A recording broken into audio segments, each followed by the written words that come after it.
ఆధ్యాత్మ రామాయణంలో కిష్కింధాకాండలో ఫస్ట్ సర్గం. ఇక్కడ శ్రీ రామలక్ష్మణులు పంపా తీరానికి చేరుకోవటం, సుగ్రీవుడు భయపడి హనుమంతుణ్ణి వాళ్ళ దగ్గరికి పంపుట, హనుమంతుడు రామలక్ష్మణుని కలుసుకోవటం, అగ్నిసాక్షిగా రాముడు సుగ్రీవులు స్నేహం చేయటం గురించి ఇక్కడ చెప్పబడి ఉంది. శ్రీ మహాదేవ ఉవాచ తతః స లక్ష్మణో రామః శనేహ పంపా సరస్తటం ఆగత్య సరసాం శ్రేష్టం దృష్ట్వా విస్మయమాయయం.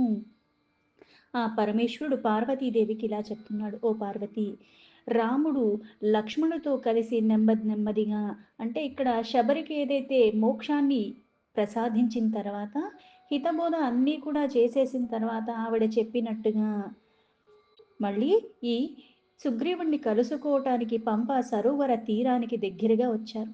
అక్కడ అన్ని సరోవరాలతో పోలిస్తే ఇది చాలా శ్రేష్టంగా ఉన్నది పంపా సరోవరం. దాని శోభ సమృద్ధిని చూసి రాముడు ఇంకా ఆశ్చర్యపోతూ ఉన్నాడు.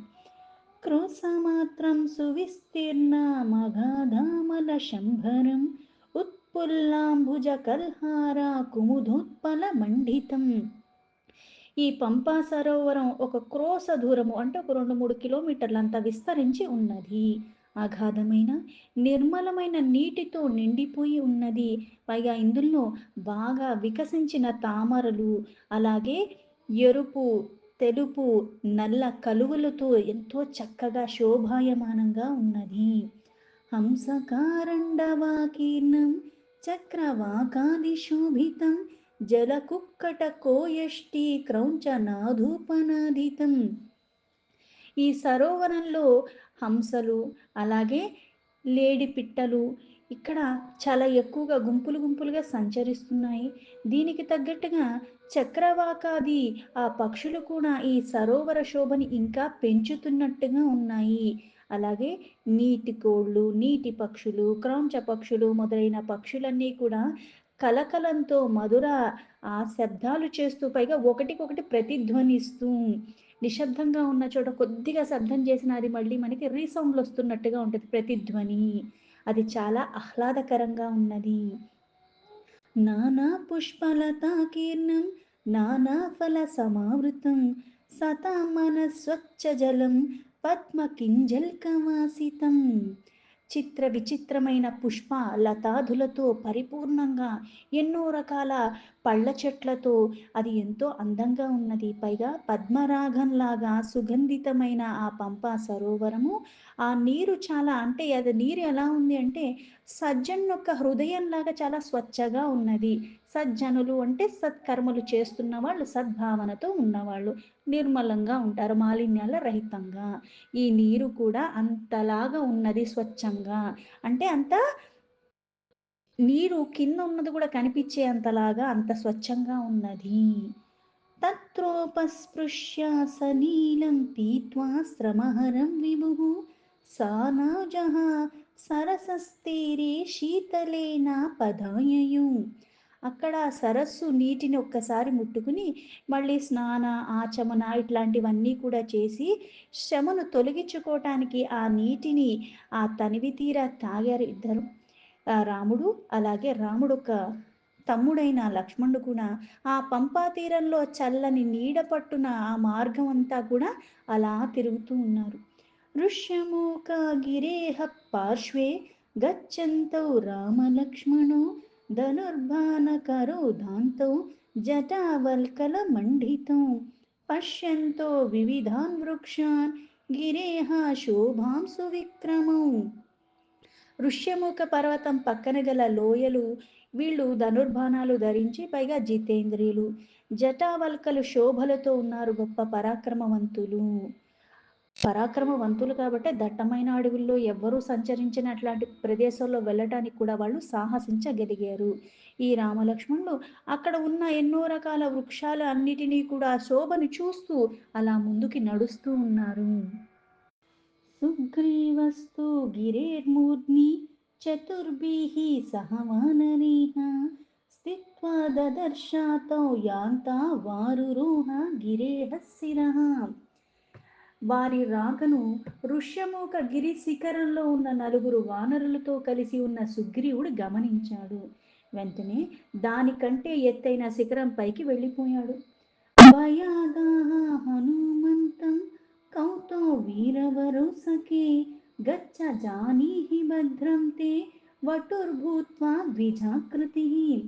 అంతటా భయానికి లోబడి అలా వెళ్ళిపోయిన సుగ్రీవుణ్ణి గమనించి హనుమంతుడితో మళ్ళీ ఇలా అంటున్నాడు సుగ్రీవుడు, మిత్రమా, మీరు వీరవరులు ఇరువురు ఎవరు కావచ్చు, అయితే వాళ్ళు ఎవరో కూడా కొంచెం కనుక్కుని రాగలుగుతావా? ఎందుకంటే నీవు కూడా జాగ్రత్తగా ఎల్లు. బ్రహ్మణ రూపంలో ఉన్నారు, పైగా బ్రహ్మచారి వేషంలో ఋషుల వేషంలో ఉన్నారు, కాకపోతే వీళ్ళు ఏమో ఆయుధాలన్నీ కూడా ధరించి ఉన్నారు. అంటే ఈ వేసుకున్న వేషానికి వాళ్ళు ధరించిన దానికి పొంతన లేదు. ఇది ధరించిన వాళ్ళు అది పట్టుకోరు, అది వేసుకుని ఈవెందుకు ధరించి ఉన్నారు, అందుకని వీళ్ళు సామాన్యులు కాదని నాకు అనిపిస్తున్నది.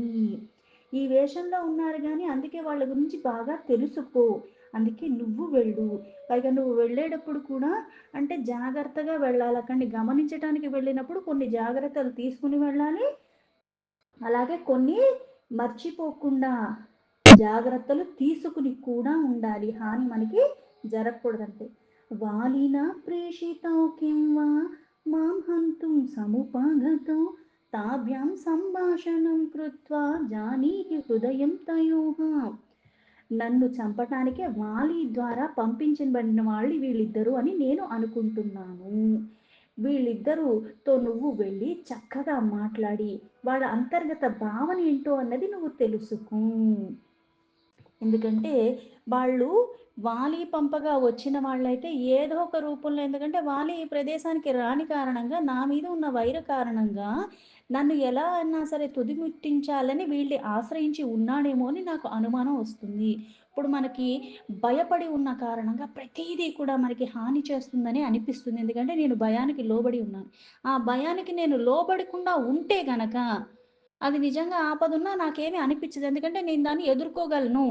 భయం లేదు కాబట్టి, నిర్భయంగా ఉన్న కారణంగా. కానీ భయం వల్ల ఏమవుతుందంటే నా శక్తి సమర్థతను కూడా నేను విస్మరిస్తూ ఉంటాను. పైగా ఆ అవతల ఉన్నదాన్ని కూడా గమనించలేని స్థితిలో ఉంటాను ఆ భయ కారణంగా. యదీతో దుష్టహృదయో సంజ్ఞాం కురు కరాగ్రతః వినయావనతో భూత్వా ఏవం జానీహి నిశ్చయం. నువ్వు వాళ్ళ అంతర్గత భావన ఏంటో కూడా బాగా తెలుసుకుని, ఒకవేళ వాళ్ళిద్దరూ ధనుర్బాణాలు కలిగి ఉండి పైగా ఏదన్నా చెయ్యాలని అనుకుంటే, పైగా నువ్వు మానవ రూపంలో వెళ్ళి వినయం నటిస్తూ వాళ్ళ దగ్గర విషయాన్ని సేకరించడానికి వెళ్ళావు కాబట్టి ప్రగల్భాలకి పోవటానికి వీల్లేదు.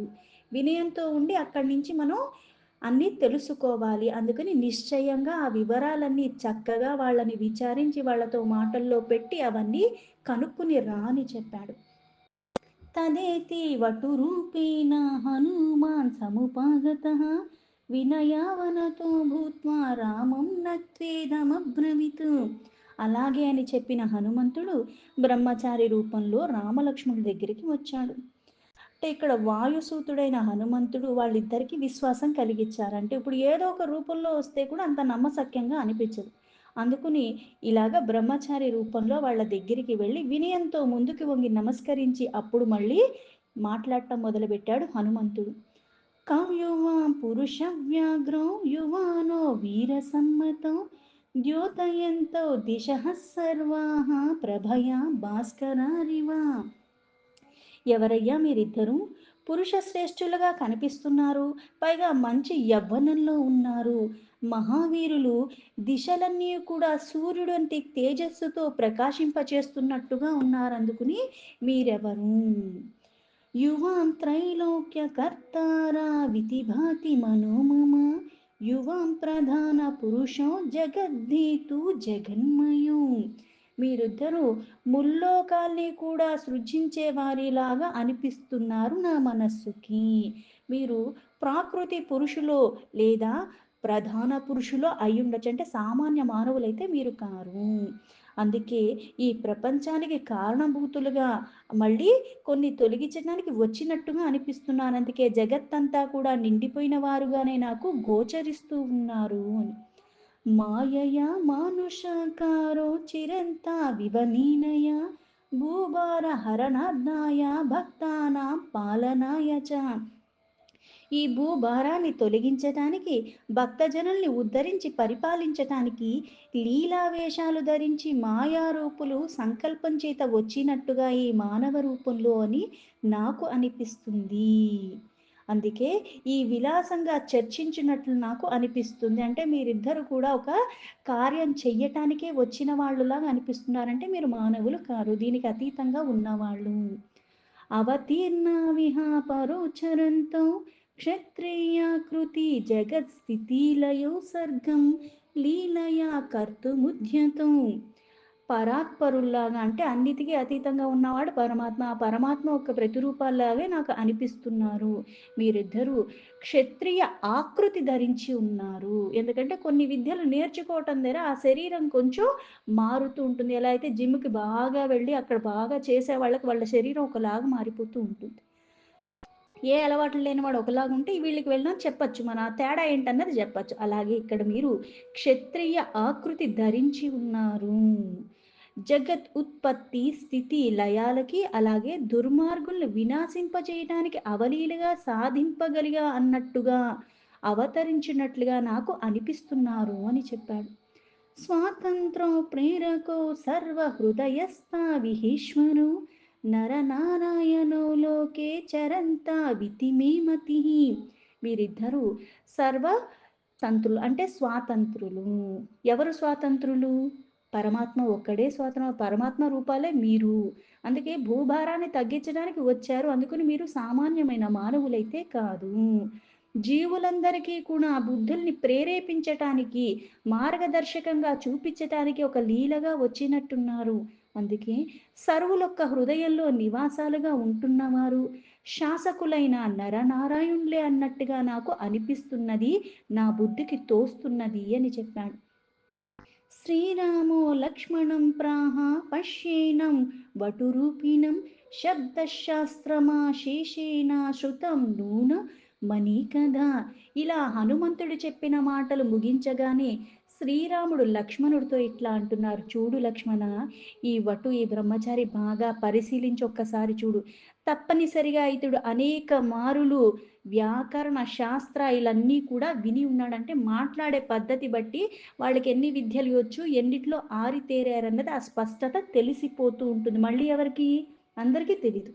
అవి బాగా తెలిసిన వాళ్ళకి వీళ్ళకి అవి వచ్చా లేదా అన్నది కూడా వాళ్ళకి తెలుస్తుంది. అనేన భాషితం కృత్స్నం నాకించిదపశబ్దితం తతః ప్రాహ హనుమంతం రాఘవో జ్ఞాన విగ్రహ.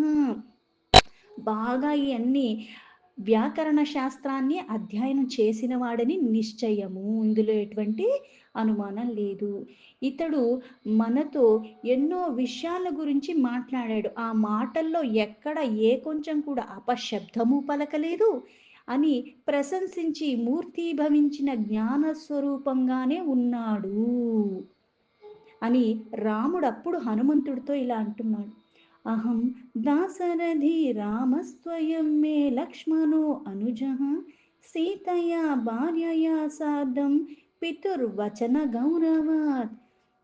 స్వామి, ఓ బ్రాహ్మణోత్తమ, నేను దశరథ మహారాజొక్క కొడుకుని రాముణ్ణి. ఇతడు నా తమ్ముడు లక్ష్మణుడు.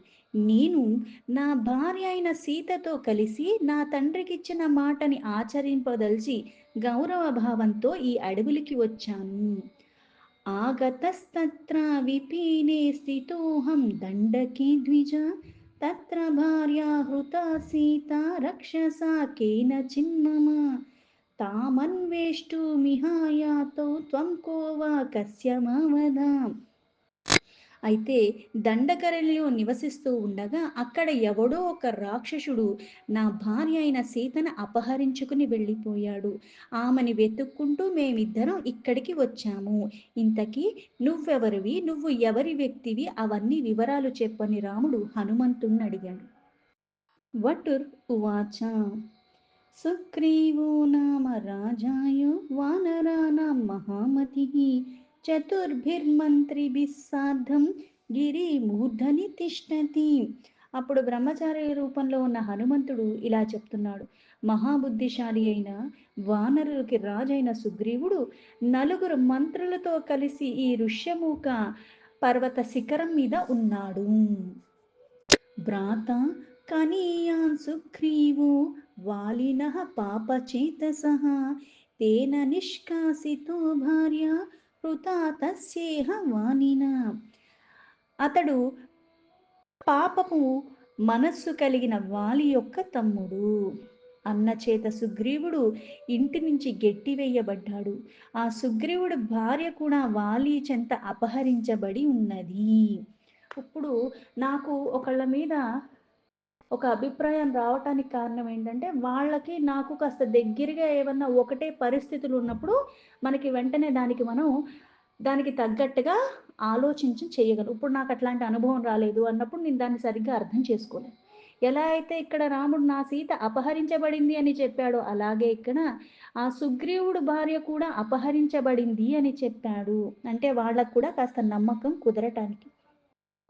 తద్భయాదృశ్యమూకాఖ్యం గిరిమాశ్రిత్య సంస్థితః అహం సుగ్రీవ సచీవో వాయుపుత్రో మహామతి.